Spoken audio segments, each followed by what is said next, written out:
Okay, so I got the last beam up. She ready to rock.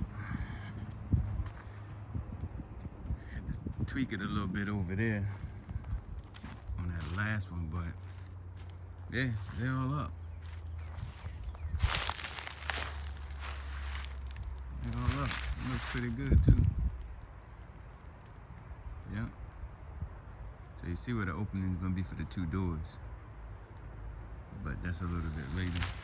Figure something out with it too. But I'm gonna start. I haven't even nailed those down yet. Tap, so they just up there sitting. They tight. And, I'm gonna start on this wall here, right here.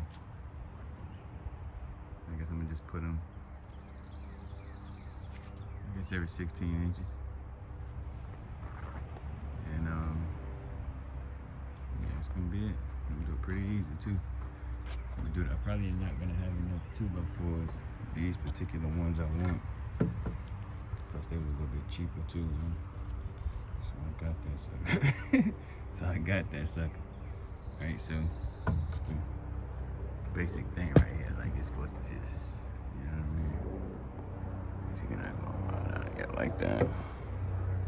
Down to that.